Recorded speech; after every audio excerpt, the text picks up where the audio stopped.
드루킹 댓글 조작 사건의 혐의를 받던 김경수 경남도지사, 법원의 선택은 구속영장 기각이었습니다. 정치특검, 편파특검이라고 주장하는 민주당과 특검을 옹호하는 자유한국당 등 정치권의 반응은 엇갈리고 있습니다. 김영준 명지대 교수, 배종우 세한대 교수와 함께 짚어보겠습니다. 안녕하십니까? 안녕하세요. 예. 자, 일단 구속영장이 기각된 뒤에 김경수 지사가 구치소를 나오면서 기자들에게 심경을 밝혔습니다. 그 모습 먼저 함께 보시겠습니다. 저는 이번 사건이 불거진 처음부터 특검을 먼저 주장했었고, 그리고 특검이 진행되는 동안에는 특검의 요구에 그 어떤 요구에도 성실히 협조하고 조사에 임했습니다. 그래서 특검이 사건의 실체를 밝히는 진실 특검이 되기를 기대했습니다. 그렇지만 특검은 다른 선택을 했습니다. 저는 특검이 정치적 무리수를 둔 데 대해서 다시 한번 대단히 유감스럽게 생각을 합니다. 앞으로 특검의 어떤 선택에도 당당하게 그리고 연하게 대처해 나가도록 하겠습니다. 예. 자, 특검에서 구속영장을 청구를 했어도 일단은 그 발부 가능성이 높지 않다라고 보던 그 법률 전문가들이 많았습니다만, 그렇습니다. 어떻게 평가를 하시겠습니까? 왜냐하면 이제 진술과 물증이라는 차이점을 우리가 알아야 되는데요. 예. 지금 이 문제와 관련돼서 드루킹의 진술은 많이 나왔지만 그것을 입증할 수 있는 스모킹건, 아주 결정적 근거를 결국은 특검이 밝히지 못했다. 그래서 영장 기각 이유를 보면 이게 공모관계의 성립 여부, 그리고 더 나아가서 범행 가담 정도에 대해서 다툼의 여지가 있다. 이건 아주 결정적인 거거든요. 그걸 다시 거꾸로 얘기한다면은 근거를 찾지 못하고 진술만 가지고서는 안 된다라고 하는 것을 보여주는 거기 때문에 결국 정치적 무리수라는 걸 표현을 하고 있지만은 여하튼 특검은 이번 사건을 해서 굉장히 나름대로 공경에 처할 수밖에 없는 그런 처지에 좀 서 있게 됐습니다. 예.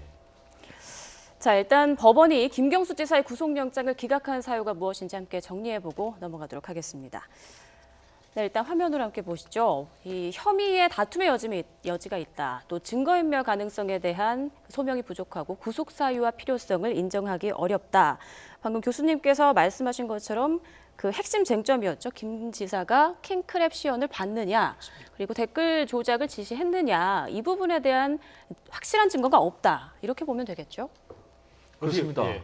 이제 우리가 통상 구속영장 발부를 하면은 세 가지를 봅니다. 예. 하나는 범죄 혐의가 소명이 됐는지, 그리고 두 번째는 증거 인멸에 우려가 있는지, 그리고 도주에 우려가 있는지, 이 세 가지를 보는데 영장 담당 판사는 세 가지 다 특검의 주장을 배척을 했습니다. 왜냐하면 이미 말씀하셨지만은 범죄 혐의 소명이 안 됐다는 것이죠.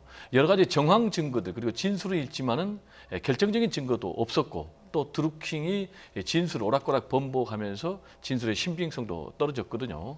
그리고 현직 도지사니까 또 도주 우려는 없고, 그리고 순순히 이제 핸드폰도 넘겼기 때문에 성실 수사에 임했기 때문에 증거인멸의 우려도 없다고 영장 담당 판사는 봤습니다. 그리고 어느 정도 구속영장 청구가 기각될 것인 줄을 특검도 예상을 했을 거예요.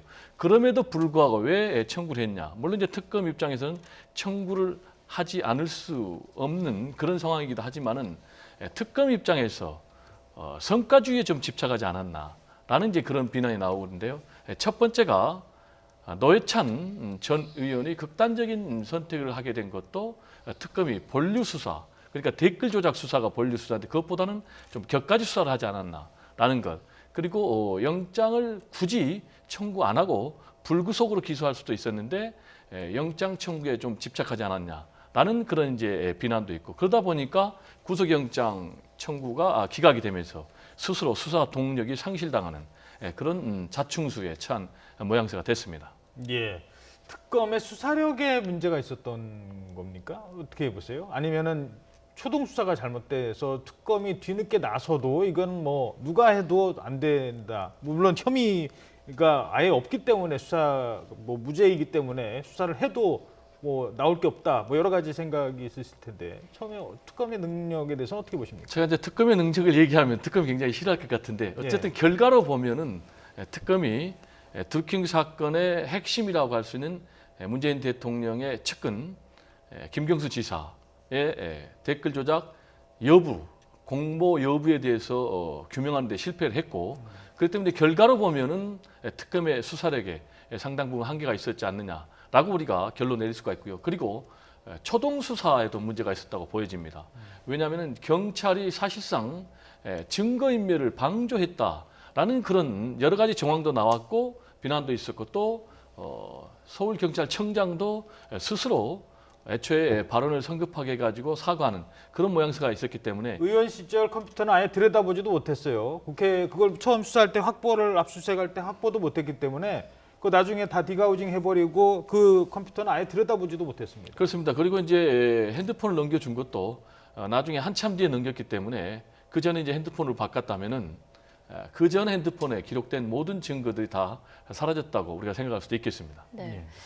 김경수 지사는 일단 정치 생명의 위기를 넘겼습니다. 이번 일이 전화위복이 될까요? 어떻게 보십니까? 일단은 뭐 저는 김경수 지사의 개인의 문제가 아니라 실은 이 정권의 도덕성과 관련된 문제이기 때문에 상당히 만약에 구속영장이 청구됐다고 한다면 무엇보다도 문재인 정부가 엄청난 타격을 볼 수밖에 없다. 김경수 지사 말고도요. 그렇죠. 그런 이제 댓글 조작이라는 거는 저 아시다시피 국정원 댓글 조작 박근혜 정부 때 얼마나 시작부터 예. 계속해서 그 문제를 지적을 했는데 문재인 정부도 그렇다라는 거는 엄청난 파장을 가져올 수 있는 부분들이었었는데 그 부분에 대해서는 일단은 영장이 됐기 때문에 저는 개인적을 넘어서서 문재인 정부로서는 상당히 안도할 수 있는 부분들이 있지 않았나라는 물론 생각이 좀 국가가 들고요. 나서서 한 거와는 그건 차원이 다르지만 아니지만 왜냐하면 예. 이제 대통령의 최측근이라고 하는 이제 김경수 지사의 무게감 때문에 이제 그런 것 같아요. 그러니까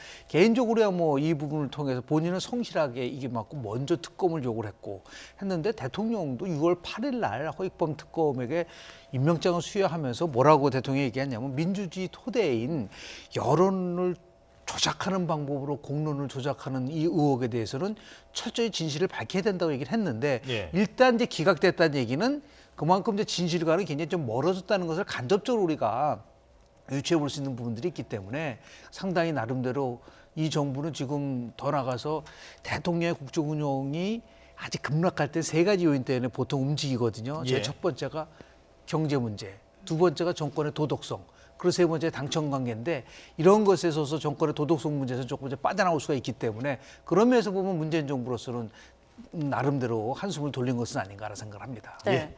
이번에 영장 기각에 대해서 정치권의 반응은 온도차가 참 큽니다. 화면으로 함께 보겠습니다.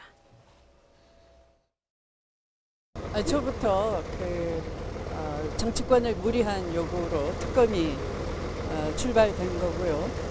영장 기각된 것은 역시 검찰이 무리했다라는 것이 증명이 되는 거라 할 수 있습니다. 영장 기각이 이제 뭐 유무죄를 이야기를 하는 거 아니니까 앞으로 또 지켜봐야 되겠죠. 또 한국 민주의 발전에 악용이 되지 않도록 하는 여러 제도적 환경을 만들고. 예. 자, 여기에다가 김성태 원내대표는 더 원색적인 비난을 쏟아냈습니다. 페이스북에 올린 글 보시죠. 살아있는 권력이랍시고 백정의 서슬퍼런 칼로 겁박을 해댔다. 망나니들의 핏빛 어린 칼날에 사법부의 정의도 한강물에 다 떠내려 보냈고 안희정도 김경수도 무탈일세. 자, 뭐 상당히 화가 났을 것 같은데 그렇지만 법원에서 판단을 그렇게 했다면 또 뭐 정치권에서 아무리 저렇게 한다고 한들 뭐 달라지는 건 없지 않겠습니까? 일단은 뭐 사법부의 판단을 존중하는 게 맞지 않겠습니까? 한국당 특히 이제 김성태 원내대표 입장에서는 굉장히 실망감이 크겠죠. 네. 만약에 구속영장이 발부가 됐다면은 그걸 가지고 계속해서 정치적으로 현재의 정부 또 그리고 여당을 몰아붙일 수 있었는데 기각이 됨으로 인해서 사실상 김경수 지사에 대해서 무죄를 우리가 예단할 수 있는 그런 토대를 줬기 때문에 상당히 실망할 수가 있는데 문제는 이제 정치인들은 이제 말이 중요한데 굉장히 말이 원색적이고 자극적이거든요. 예. 말이라는 것이 좀 울림이 있어야 된다고 저는 보거든요. 그래서 국민의 마음을 좀 움직여야 되는데 홍준표 전 대표 같은 경우에 아시는 것처럼 막말로 인해서 오히려 보수층까지 등을 돌리는 그런 우를 범하지 않았습니까? 그래서 지금 김성태 원내대표의 저런 굉장히 자극적인 말은 오히려 보수층에게도 마이너스 효과를 가져오지 않나 이렇게 생각하고 더불어서 또 하고 싶은 얘기는 민주당도 지나치게 특검에 대해서 공세적인 언어를 사용함으로 인해서 특검을 겁박하지 않느냐라는 비난을 자초해서는 안 되겠다 이런 말도 첨언을 하고 싶습니다. 예, 알겠습니다.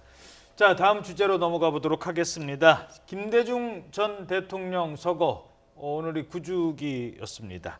여야 정치권이 상당히 추모의 분위기를 나타냈는데요. 몇몇 정치인들의 얘기 보겠습니다. 문희상 국회의장이 각별한 어떤 인연을 소개를 네. 했다고 합니다. 함께 보시죠. 네, 문희상은 좀 김대중 대통령 내 정치 인생 40년의 시작이자 끝이다. 한없이 보고 싶고 또 보고 싶다. 사무치게 그립다. 이런 말을 했습니다. 사실 지난해 8주기 때는 자유한국당 당시 홍준표 대표가 그 눈을 감고 있는다든지 여러 논란이 있었는데요. 이번엔 좀 다른 분위기였던 것 같아요. 대한민국의 민주화 얘기를 하면서 김영삼 전 대통령과 김대중 전 대통령을 빼고 할 수가 있나요? 예. 우리가 민주주의가 공고화되는 단계에 있어서는 YSDJ의 엄청난 희생과 노력과 열정이 저는 있었다고 좀 보고요. 그런데 우리 김대중 대통령은 다른 진보 대통령과 조금 결이 좀 다른 것 같아요.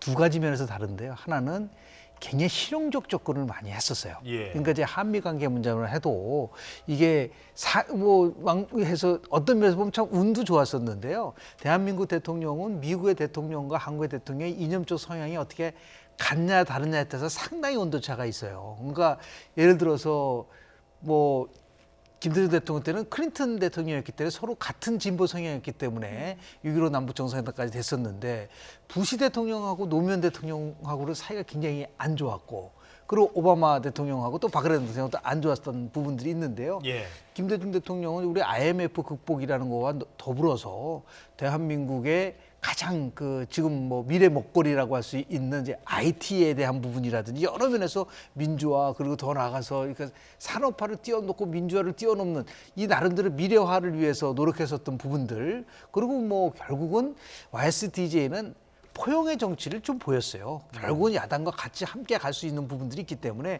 문희상 의장께서도 저런 얘기를 하는 거죠. 그러니까 이제는 여야를 뛰어넘는 협치의 정신을 통해서 대한민국이 한 발짝 비약적 발전을 해야 된다고 해서 문희상 의장은 계속해서 취임부터 협치를 강조하고 있고 예. 최근에 대통령도 협치를 강조하고 있고 이제 협치 정치 쪽으로 물꼬를 터야만 하는 이 시점에서 김대중 정신이 주는 이런 것을 한번 정치권이 깊이 한번 성찰해 볼 때가 아닌가라는 생각을 좀 합니다. 알겠습니다. 자, 민주당은 지금 당권 경쟁이 한창입니다. 민주당 당권 경쟁을 짚어보도록 하겠습니다. 후보들의 얘기부터 들어보도록 하죠. 함께 보시겠습니다.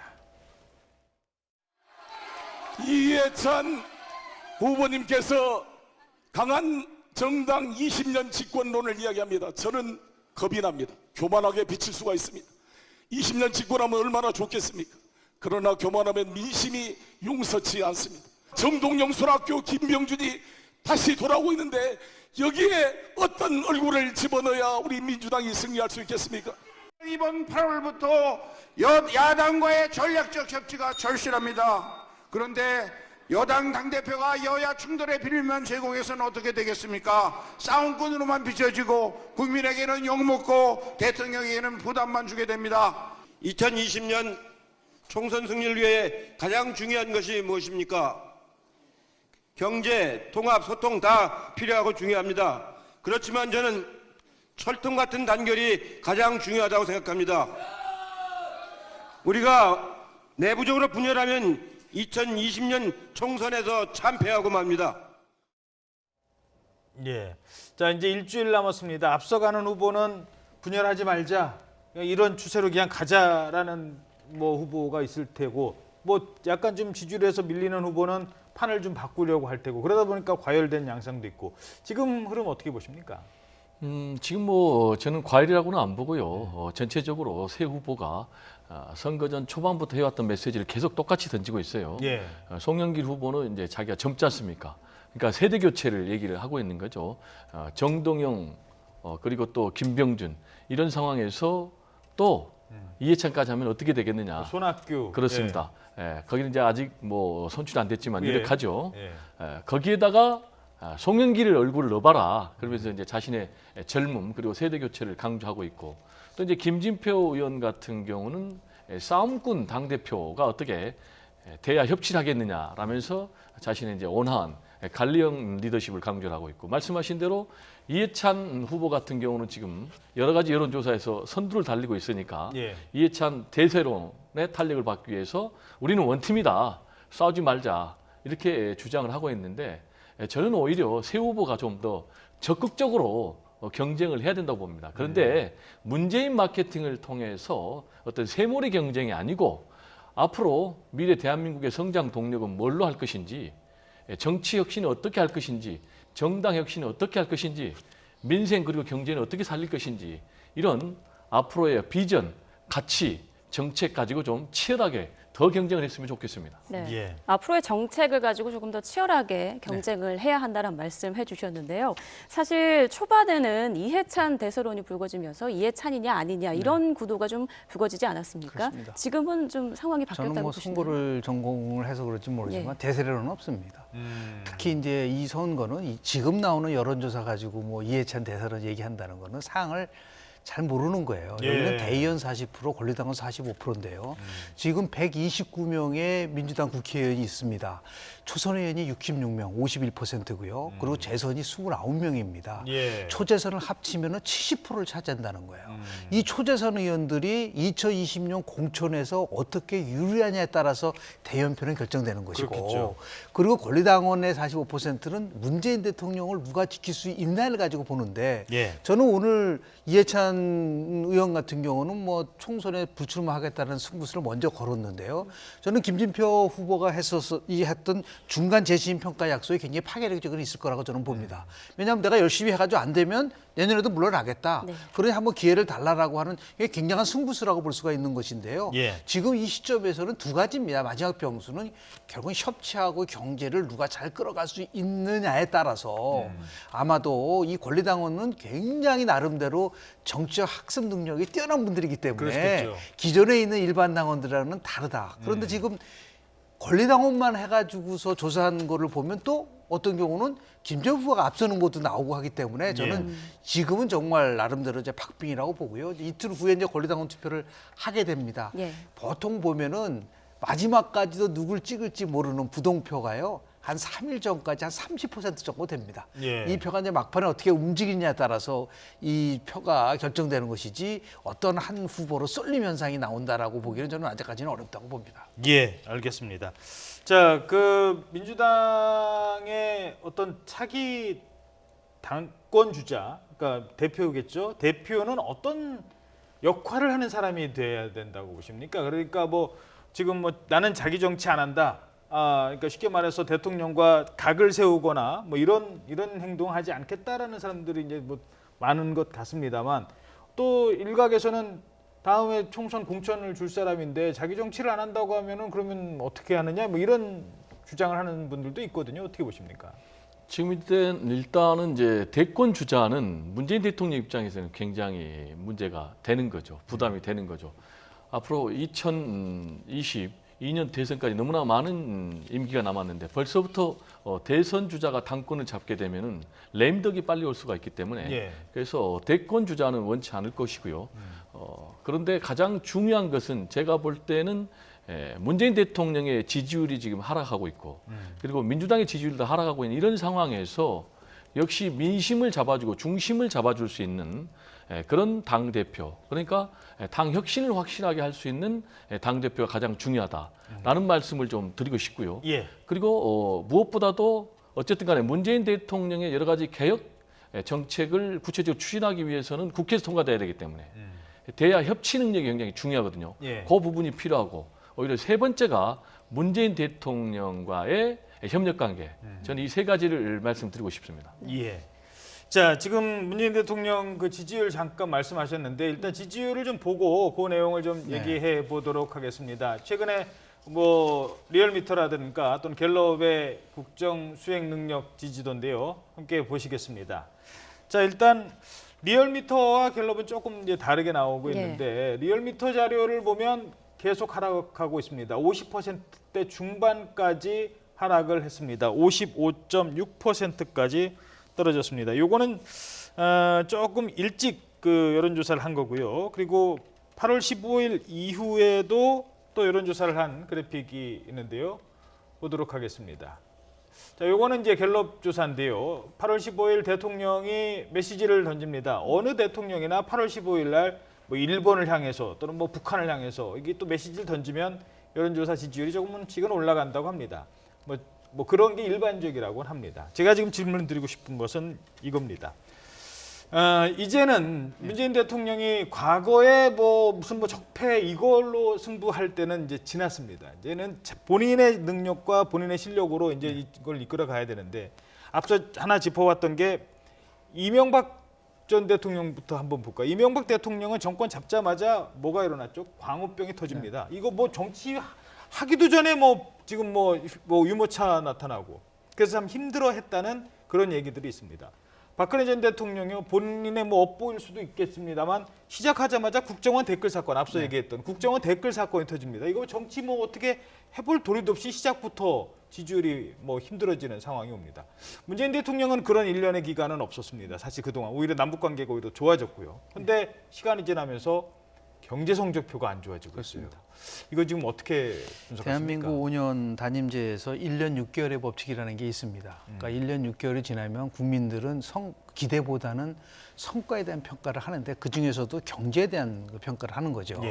지금 한국갤럽 조사가 나왔지만 실은 저 한국갤럽 조사는 8월 14일하고 16일 날 양 이틀간 한 겁니다. 그러니까 15일 광복절 경축사가 반영이 된 거예요. 그러니까 58%에서 2% 올라간 부분인데 주목해야 될 거는 뭐냐면 잘하지 못하고 있다라는 부정은 계속해서 올라가고 있다는 거예요. 같이.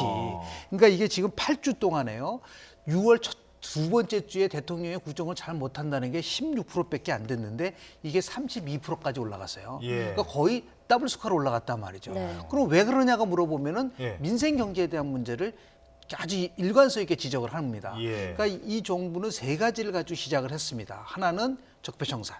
두 번째가 한반도 평화체제 구축, 그리고 소득주 성장. 이 세 가지가 3대 축이었는데 한반도 평화체제 구축과 더불어서 뭐 다른 것들은 적폐청산 어느 정도 성과를 냈어요. 근데 문제는 이 경제 문제에 관련돼서 국민들이 성과를 체감을 못하고 있는 것이죠. 근데 이게 수치가 중요한 것이 아니라 추세를 봐야 되는데 지방선거에서 어떻게 압승을 했는데 계속해서 추락하느냐. 이게 굉장히 저는 이 정부에게는 아픈 부분이라고 볼 수밖에 없는 것이죠. 한국갤럽 조사는 6월 둘째 주 79%였거든요. 이게 60%까지 떨어졌으면 숫자로 따지면 유권자로 따지면 800만 표가 이동을 한 거예요. 그래서 내일 당장 당정청 이 지금 뭐 일자리 주말에 한다. 이 부분은 뭐냐면 첫째도 경제, 둘째도 경제, 셋째도 경제. 그래서 저는 소득 주도 성장의 기조를 바꾸라는 건 아닙니다. 다만 우선순위에서 이제 변화가 와야 된다. 그러니까 혁신 성장을 통해서 일단은 국민이 체감하는 그러한 성과를 낸 다음에 소득주도 성장 부분들을 같이 가져야 되는데 지금은 1년간 정치 실험을 해봤지 않습니까? 성과가 없다면 좋은 정부 그리고 성공한 정부가 되려면 민심에 대해서 빠르게 수정을 할 수 있어야 된다.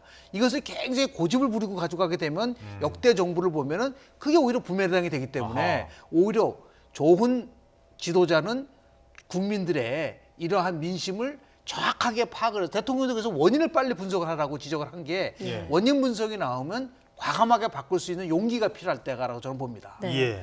소득주도 성장의 우선순위에 변화를 줘야 된다 이런 말씀 해주셨어요. 어떻게 보십니까 교수님께서? 소득주도 성장에 저는 우선순위는 바꿔서는 안 된다고 보고요. 그 기조는 유지하는데 제가 볼 때는 속도는 조절할 필요가 있다. 그리고 현 정부가 이미 속도 조절에 들어간 것 같아요. 그래서 앞으로 크게 보면 이제 재정 확대를 통해서 민생을 더 보살피고 동시에 이제 규제 개혁을 통해서 규제 완화를 통해서 혁신 성장을 하겠다는 거 아니겠습니까? 예. 그래서 은산분리 부분도 규제를 굉장히 완화를 했고, 그래서 저는 이 두 가지가 양축으로 가야 되는데, 이런 재미있는 말이 있습니다. 모든 지지율에는 중력의 법칙이 작용한다라는 예. 말이 있는데, 집권 초말에는 모든 대통령이 높은 지지율을 보였다가 예. 급속도로 추락을 하는데, 박근혜 전 대통령 같은 경우는 이제 마지막에 3%까지, 그리고 90%를 넘었던 YS 대통령도 6%로 끝났거든요. 예. 지금 이제 문재인 대통령 같은 경우는 50% 후반대인데, 마지막 지금 청와대에서는 임기 마지막 때 50%만 넘으면 성공하는 거 아니냐라는 이제 그런 입장을 갖고 있는데, 제가 볼 때는 무리하게 어떤 보여주기 정치를 통해서 계속해서 지지율을 끌고 가려는 것보다는 민생 살리기를 통해서 또 일자리 살리기를 통해서 경제를 살리고 일자리를 만드는 것이 중요하고, 그러기 위해서는 아까 말씀드린 대로 더 적극적인 재정 확대와 동시에 규제를 완화하는 그런 두 가지 정책이 동시에 이루어져야 되겠다, 이런 말씀 좀 드리고 싶습니다. 그런데 이제 거기서 딜레마에 빠지는 것 같아요. 맞습니다. 그러니까 지금 최근에 김동연 부총리, 뭐 그다음에 장하성 실장 뭐 논란도 있었잖아요. 지금 막 이제 뭐 5천 명 늘었답니다. 지난달에 취업자가. 이런 상황에서 그 정부가 어떻게든 좀 도와줄 게 없나. 그러니까 기업이 투자를 해야 되는 상황이고 지금은. 그러니까 지금 삼성이 안 그래도 지금 눈치 보고 있는데 투자하겠습니다. 한화가 우리도 투자할게요. 그러니까 이제 대기업에 가서 좀 부탁도 좀 해야 되고 뭔가 친화적으로 보일 수밖에 없어요. 이러니까 문재인 대통령의 원래 지지자들은 재벌 개혁을 요구한 사람들이거든요. 이 두 가지 딜레마를 또 풀어야 되거든요. 커피로 비유를 한다면 따뜻한 아이스 아메리카노가 있나요? 따뜻한 아이스 아메리카노. 없습니다. 예. 지금 재정 확대를 통해서 한다고 하시는데 그런 거에서 빨리 벗어나야 된다. 25조 원이 투입됐습니다. 일자리에서. 예. 그러면 재정 확대를 통해서 했는데 왜 일자리가 일어나지 않느냐라는 것에 대해서 냉정하게 우리가 판단을 해야 될 필요가 있는 것이죠.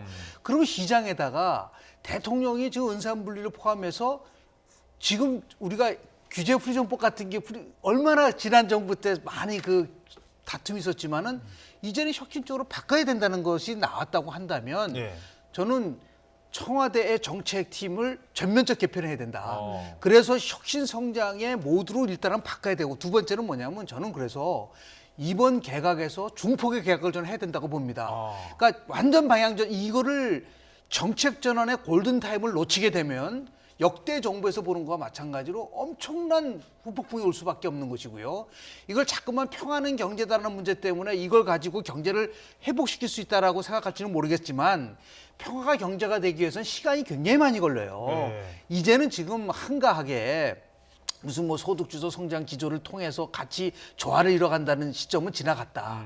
지금 얼마나 많은 국민들이 이 부분에 대해서 체감을 하고 있지 못하고 있기 때문에 예. 이제는 용단을 내리고 그리고 나서 잘못됐으면 저는 뭐 김동연 부총리도 그 부분에 책임질 건 책임지고, 그리고 청와대에서도 소득적 성장에 대해서 책임지면 책임을 지고, 이렇게 시장한테 시그널을 보내야지 그냥 뭐 회의하고 당정적 회의한다고 해서 이 문제가 해결된다고 한다고 하면은 너무나 그거는 아니한 접근이라고 볼 수밖에 없기 때문에 이제는 용단을 내려야 될 때가 저 왔다고 봅니다. 저는 예. 좀 다르게 생각하는 게요. 예. 그러면은 소득주도 성장을 가지고 공약을 내걸어서 또 최저임금 1만 원 그런 공약을 내세워서 당선이 됐는데 지지율이 떨어진다고 좀 어렵다고 하루아침에 그걸 팽개칩니까? 그래서 하루아침에 다시 성장 제일주로 갑니까?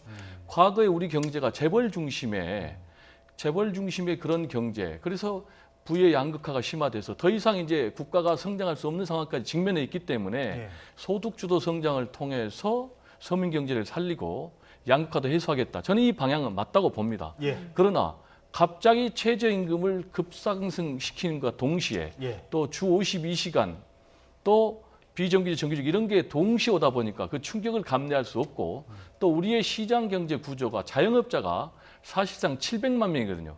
그러다 보니까 이제 최저임금 인상에 바로 충돌하는데, 그래서 지금 문재인 대통령도 최저임금 1만 원 공약도 정식으로 못 지키겠다라고 사과를 했지 않습니까? 그리고 또 인터넷 은행도 국제적인 경쟁을 갖추기 위해서 은산분리도 상당히 이 부분은 특별법을 만들어서 경쟁을 갖추겠다 이렇게 하고 있기 때문에 저는 점진적으로 속도를 조절하는 것은 맞지만은 방향 자체를 바꿔버리면은 죽도 밥도 안 된다. 예. 그리고 집토끼 산토끼 다 놓친다. 예. 그래서 저는 자신의 정책으로 승부를 하는 게 맞다 이런 생각입니다. 제가 한 30초만 드리겠습니다. 방향과 방법이 조화를 이루어야 되죠. 방향이 아무리 좋다고 하더라도 방법이 잘못됐으면 빨리修正을 해야 되는데 그런 의미에서 노무현 대통령의 한미 FTA 내가 좌파 신자유주의라고 얘기를 하면서 이 국익을 위해서 경제를 위해서라고 한다면 내가 지지층으로부터 미움을 받지만 하겠다라고 하는 그런 정신이 지금 문재인 정부한테는 절대적으로 필요할 때가 온 거 아닌가라는 생각을 합니다. 예, 또 더 말씀 듣고 싶습니다만 시간 관계상 여기를 정리를 하고요. 이렇게만 제가 간단하게 말씀드리죠. 그 최저임금 할 때 지금 월급 나가는 아이고 힘들어 죽겠다고 하시는 분들은요. 당장 오늘 월급 줘야 돼요. 그렇죠? 오늘 월급 주는 게 문제입니다. 그런데 그 돈 받아서 쓰는 사람은 이 종업원들은 이거 당장 월급 주는 게 아니라 그 체감이 좀 늦습니다. 그리고 그거를 다시 소득이 주도하는 성장까지 가기에는 많은 시간이 필요하다는 거죠. 그 기간 동안 이 국민들에게 어떤 설득을 할 것인지가 제일 중요할 것 같습니다. 김영준 명지대 교수, 배종호 세안대 교수였습니다. 두 분 고맙습니다. 고맙습니다. 감사합니다.